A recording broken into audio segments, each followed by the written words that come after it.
A young girl helps a powerful man fix his car until the ring on her hand makes his whole world unravel. The relentless blaze of the late afternoon sun made the cracked pavement shimmer like molten glass as Zara Bennett trudged home from school. The 10-year-old slowed her pace when she spotted it, a cherry-red Aston Martin Vantage pulled over on the edge of the dusty country road, its hood gaping like a yawning jaw. A white man in a crisp navy suit, one that probably cost more than everything in her aunt's entire living room, was pacing beside the car, his voice sharp and frantic over the phone. "I don't care if it's triple the rate," he barked. "I've been stranded on this forgotten road for 2 hours. I have a meeting with the state board at—" He glanced at his diamond-studded watch in less than 3 hours, for God's sake. Zara paused, chewing the inside of her cheek. Aunt Corinne always warned her about talking to strangers, especially the kind who looked so obviously misplaced in their quiet, mostly black town just outside Asheville. But something about the man's exasperation, the hopeless tension in his voice made her hesitate. She adjusted the weight of her beat-up canvas backpack, heavy with textbooks, and more importantly, the small dented toolkit her Uncle Theo had insisted she always carry. A seasoned auto mechanic, Theo firmly believed every child should know the guts of an engine before they knew algebra. "Excuse me, sir," Zara called out carefully, stepping onto the gravel shoulder. "You need help with your car." The man turned startled. Silas Remington, billionaire tech mogul and CEO of Remington Global, took in the small figure with a mix of surprise and subtle dismissal. She had box braids streaked with gold thread, scuffed sneakers, and wore a baggy Carnegie Mellon hoodie that clearly didn't belong to her. "That's sweet of you, sweetheart," he said with a tight, practiced smile. "But this is a precision performance machine. I need a real mechanic." Zara shrugged, already stepping toward the open hood like she had been under hundreds of them. "My uncle runs the only garage in town. He's been teaching me since I was old enough to hold a wrench. I can at least take a look." Before Silas could argue, she had already dropped her bag and propped herself up on the edge of the car, her hands deftly scanning the engine with quiet confidence. "When did the issue start?" she asked, her tone unexpectedly professional. Silas sighed, conceding with a shake of his head. "About 40 minutes ago. The engine started overheating, then just gave out completely." "Did you smell anything sweet?" "Like syrup?" Zara asked, wiping her brow with the back of her hand. Silas blinked. "Actually, yes, now that you say it." "How did you know cooling system?" she said matter-of-factly, pointing to a small puddle under the chassis, something Silas hadn't even noticed. "It's leaking coolant. That's why it overheated." As she explained, Silas stared at her, his frustration fading into quiet fascination. There was something oddly familiar about her, the way her brow knit in concentration, how her sharp, dark eyes scanned each component with awe, with methodical clarity. "What's your name?" he asked, suddenly unsure of his tone. "Zara. Zara Bennett." She extended a hand streaked with grease. He hesitated for a second before shaking it. "Silas Remington. Pleasure to meet you, Miss Bennett." "Nice to meet you too, Mr. Remington," she said politely. "I think I can patch it up for now." Zara unzipped her backpack and pulled out a small metal case. "Uncle Theo makes me carry an emergency kit everywhere. You never know when someone's going to need a little help." Silas watched, increasingly intrigued, as she located the breach in the radiator hose, wiped it clean, and wrapped it with a specialty sealing tape. Her movements were quick, confident, like she'd done it 100 times. "That should hold until you get into town," she said, wiping her hands. "But you'll need to top off the coolant with water." And then it happened. As Zara pushed her braids behind her ear, her hand caught the sun, and Silas saw the ring, an emerald green stone set in worn antique gold. The glint of sunlight flashed across the surface, illuminating a tiny crescent-shaped imperfection deep within the gem. His breath caught. That ring. The world narrowed to that single detail. It was unmistakable. He had it commissioned 12 years ago for a little girl named Zara at a place called Morningstar Haven, just days before the orphanage was abruptly shut down. "That ring," Silas's voice faltered. "It's very unusual." Zara looked down at her hand. It was my mom's. I mean my adoptive mom, Lucia. She passed away last year. Her voice softened with the memory. She told me it symbolized a promise. Something important. Silas's chest tightened. Do you know where Lucia got it? Zara shook her head. Not exactly. She just said it belonged to someone special, that one day I'd understand. Silas steadied his hands. Can I drive you home as a thank you? She looked uncertain, then nodded. Okay. The ride took 15 minutes down winding roads bordered by quiet fields. Silas asked careful questions: where she went to school, how long she'd lived in the area, who she lived with now. I stay with my Aunt Corinne and Uncle Theo, she said. They took me in after Mom died. Have you always lived here since I was 3? She hesitated, then added, before that, Lucia didn't talk much about it. I know I was adopted from a place called Morningstar Haven. It closed right after, I think. Silas gripped the wheel tighter. Morningstar, you're sure? Yes. Why do you know it? He hesitated, then said quietly, I did. A long time ago, they pulled up to a small, well-kept house with chip shutters and a garden full of wildflowers. Zara unbuckled her seatbelt about to leave when Silas reached into his coat. Here, he said, offering a business card. Zara, if you ever need anything, anything at all, please call me. She took the card slowly, a curious look in her eyes. Then she smiled, hopped out, and jogged toward the porch. The emerald on her ring sparkled as she waved goodbye. Silas sat motionless for several seconds. Then he picked up his phone. Remy, he said, voice low, I need you to pull everything you can on Morningstar Haven. 12 years ago, a girl named Zara, a woman named Lucia. Now, what Zara couldn't possibly know, what no one could have guessed, was that her kind gesture had just set off a chain reaction. One that would unravel decades of secrets, implicate a billion-dollar empire, and bring to light the story of a girl who could fix anything, including the past. 12 years ago, his father, Douglas Remington, had purchased the Morningstar Haven orphanage for a pittance, citing vague financial irregularities. Coincidentally, or perhaps not, Silas had been named CEO of Remington Global just weeks later. Mr. Remington, Mr. Keller from legal, is here with the Horizon Estates documentation, his assistant called from the doorway.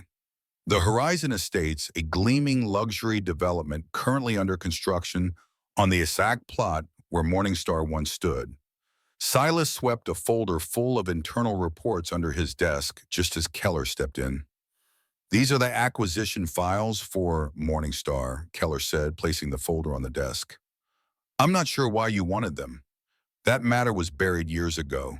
Your father was adamant we keep these on file, Keller added. Silas gave a tired smile. My father is golfing his way through retirement in the Keys. I run the company now. As he flipped through the files, Silas's gaze narrowed. There were suspicious wire transfers, unaccounted donations, and a list of children who had been relocated when the orphanage shut down. One name had been circled in red ink: Zara Bennett. Special case. Contact Durbar. His phone buzzed. It was Remy, his investigator.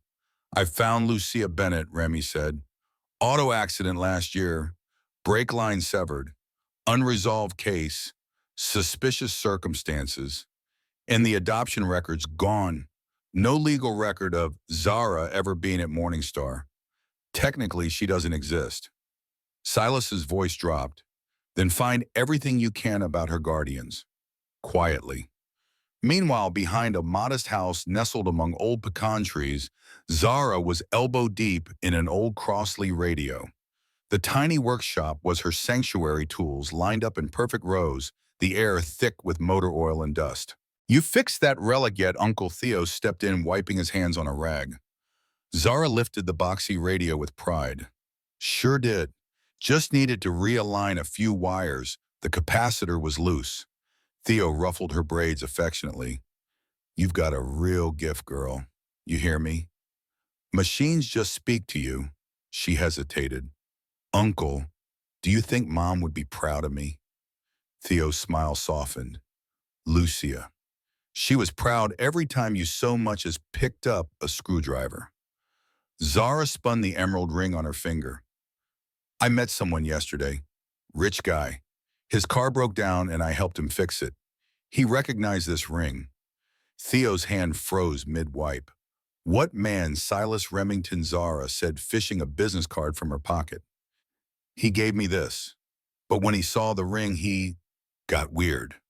From the doorway, Aunt Corinne stepped into view. Zara, honey, she said gently, you remember when we told you there were things about your mother we'd explain when you were older? Zara nodded slowly. I think that time has come. That night by lamplight, Zara sat at the kitchen table, a yellowed envelope trembling in her hands. Her aunt and uncle watched quietly. She left this for you, Corinne said.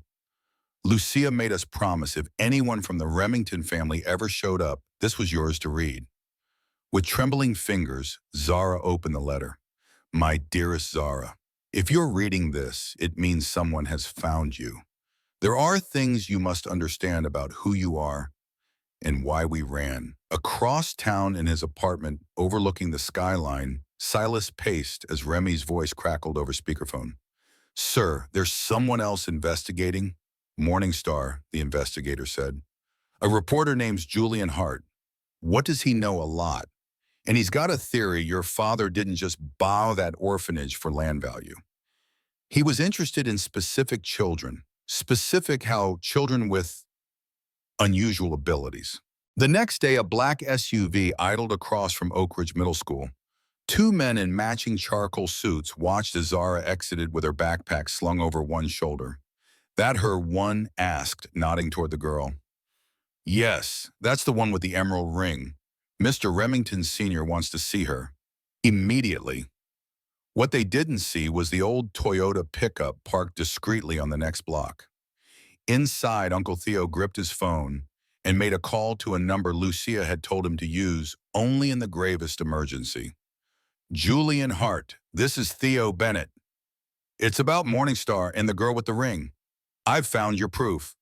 Back at Remington Global, Silas stood in the executive suite, staring down his father who had arrived from Florida unannounced. What's this I hear about you revisiting Morningstar's files? Douglas Remington's tone was sharp. I found her, Silas said evenly. The girl with the ring, Zara Bennett. Douglas's expression didn't flinch. So what, another orphan? What matters now is Horizon Estates. There are billions in play. What made her so important? Silas pressed. Douglas gave a low, humorless chuckle. You still don't get it, do you? He leaned closer. Some children are worth more than others. Some have talents you can't teach. That girl, she's one of them. She fixes things instinctively, unnaturally. Think about the possibilities, the patents, the defense contracts. Why do you think we bought Morningstar in the first place? Silas said nothing. But his jaw tightened. He was beginning to understand, and he didn't like where the truth was taking him. What neither Silas nor his father realized was that Zara was already deep into Lucia's letter, uncovering not just the truth about her origins, but something far more dangerous, the reason the emerald ring mattered so much. It wasn't just jewelry, it was a key. A hidden device embedded inside the stone held copies of encrypted files, documents, capable of collapsing an empire. The puzzle pieces were shifting into place. On one side, a corporate juggernaut willing to destroy anything or anyone to bury its sins. On the other, a 10-year-old girl with a mind like a circuit diagram and a ring that weighed more in secrets than in stone. And caught between them, a man realizing he had to choose protect the legacy that built him or dismantle it to become someone better. The conference room on the 59th floor of Remington Global was a hive of tension. Nervous executives murmured among themselves, casting worried glances at the head of the table. Douglas Remington, normally a figure of composed menace, was visibly agitated. Where is my son? He barked, slamming his palm against the glass tabletop. This meeting started an hour ago. As if on cue, the double doors creaked open. Silas stepped in, his expression unreadable. At his side was a woman in a dark navy suit with a U.S. Justice Department badge clipped to her lapel. Apologies for the delay, Father, he said evenly. I was gathering context. Douglas narrowed his eyes. Who is this? This is Assistant Federal Prosecutor Elaine Carter, Silas replied. She has a few questions about something called Project Halcyon. Douglas's face drained of color. Project Halcyon, a name that was never to be spoken aloud. A name linked to black budgets, experimental dossiers, and one of the most classified initiatives in the company's history, the identification and exploitation of children with cognitive anomalies. What the hell do you think you're doing? Douglas hissed, voice low and venomous. Silas walked calmly to the display panel and connected his tablet. Something I should have done 12 years ago. The wall-sized screen flickered to life. Dozens of folders appeared. Internal memos from Morningstar Haven. Redacted reports from pediatric neurologists. Transfer records. Surveillance photos. And at the center of it all, the list. Subject files 48 children identified with strategic cognitive assets. Zara's name was third from the top. Her file was labeled Project 17. Emergent engineer. Special status. The air thickened. No one dared speak. Douglas tried to recover, voice low. You have no idea what you're playing with. These files are restricted under whose authority, Elaine Carter asked coldly. There is no legal framework for what your company was doing, what you've hidden. Silas turned to face his father. This isn't corporate espionage, Dad. It's child trafficking, illegal experimentation, fraud, and maybe worse, Douglas sneered. You're betraying your own blood. No, Silas said quietly. I'm honoring my conscience. Douglas hissed low and venomous. Silas stepped forward and connected his laptop to the conference room's massive screen. Something I should have done a long time ago, he said evenly. The truth about Morningstar Haven and the 5 other facilities Remington Global quietly absorbed over the last 15 years. The lights dimmed. The screen came to life. Documents, photos, reports, page after page. Each file stamped confidential. Records of 48 children identified, tested, and quietly funneled into private research programs. Children with unique neurological traits, cognitive anomalies, abilities. You stole internal data, Douglas snapped, trying to reassert control. This is corporate theft, espionage. These are evidences of criminal acts, Silas replied coldly. Unauthorized experiments on minors, forged adoption papers, bribed state officials, intimidated whistleblowers. Then a video clip began to play. Grainy security footage from 12 years ago. A nurse, Lucia Bennett, running through the orphanage halls, a toddler in her arms. That child was Zara. Another clip followed Douglas standing before security personnel. Find her. That child has tactical potential. We can't afford to lose her. Silas's voice darkened. 3 Morningstar staffers died in accidents within weeks, including Lucia's brother, who started asking questions. You have no idea what you're about to unleash, Douglas growled. But before he could continue, the doors burst open. Zara entered calm and upright. Uncle Theo followed behind her, and next to him, holding a broadcast camera, was Julian Hart, reporter for the National Tribune. Silas turned startled. Zara, you didn't have to come. I did, she said quietly, with more resolve than anyone her age should carry. Mom always told me I'd have to face the people who made us run. Douglas stared at her, his calculating eyes narrowed. So, you're Project 17. I imagine someone taller. And you're the man who murdered my mother, Zara said flatly. Her brakes didn't fail by accident, did they? Douglas gave a crooked smile, proving it would be impossible. And you forget who I am. One phone call, this all goes away. Zara didn't flinch. She slid her backpack off, unzipped it, and carefully removed the emerald ring. With steady hands, she twisted the gem. The stone clicked open. Inside was a micro storage device thin as a coin. Lucia was smarter than you thought, she said. She embedded this years ago. It contains backup files, recordings of your meetings with military contractors, research notes on kids you called assets. Everything. Douglas froze. Julian spoke up, panning the camera toward the screen. And just so you know, this is being broadcast live. To our newsroom and every major social platform, there are already 12,000 people watching. Silas turned to his father. It's over.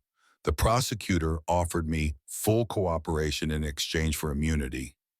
I accepted, his voice lowered to a near whisper. As for you, we'll let the courts decide. The double doors opened again. Federal agents entered with arrest warrants. As they placed cuffs on Douglas, Zara stepped forward. My mother used to say, broken machines can be fixed, she said softly, but broken people have to fix themselves. Douglas Remington, once one of the most powerful men in the country, was led away, his empire collapsing live for the world to see. In the days that followed, Remington Global's stock plummeted. Federal investigations revealed a legacy of hidden research facilities, unethical trials, and falsified government filings. Silas watched it all unfold, a storm of regret and relief in his chest. He had lost his name, his inheritance, but he had found something greater: his integrity. At the courthouse steps, as Douglas awaited his preliminary hearing, Zara approached Silas. What happens now? She asked. The emerald ring sparkled on her hand, not a symbol of buried secrets anymore, but of truth revealed. Silas looked toward the skyline, the towers that stood tall, built on exploitation and silence. Among them, the Remington Tower, soon to be renamed. Now, he said, we rebuild, not just buildings' lives. What neither of them could know was just how far that rebuilding would reach. An empire born from cruelty was falling, and in its place, something new and better was rising. 5 years later, the sun lit the halls of the Zara Bennett Center for Young Innovators. Where the orphanage once stood now towered glass-paneled labs and classroom buzzing with invention. East Wing sensors are glitching again, Zara, now 15, said as she walked past a group of engineers. Her voice was confident, her mind sharp as ever. In the back courtyard, Silas, now in jeans and a worn jacket, met with donors for the Halcyon Initiative, a program he founded to support gifted children from underserved communities. No labs, no contracts, no secrets. 23 kids this quarter, he explained, each one with a mentor, full scholarship, and their freedom. People were stunned by his transformation. Once heir to exploitation, now builder of hope. She's working on her third patent, Theo said proudly, watching Zara from the observation deck. Harvard, Caltech, MIT, everyone wants her. On the wall near the entrance, a permanent exhibit told their story. Photos, documents, headlines. Remington Empire topples after girl with ring reveals truth. In a federal prison 2 states away, Douglas Remington stared at a blank wall. The guard said he still refused therapy, still believed he'd reclaim it all. He wouldn't. That evening, the Zara Center held its first graduation.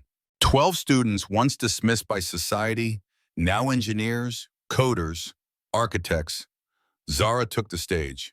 When I was 10, she began twisting the ring on her finger. I helped fix a broken car on the side of the road. A pause, squeeze.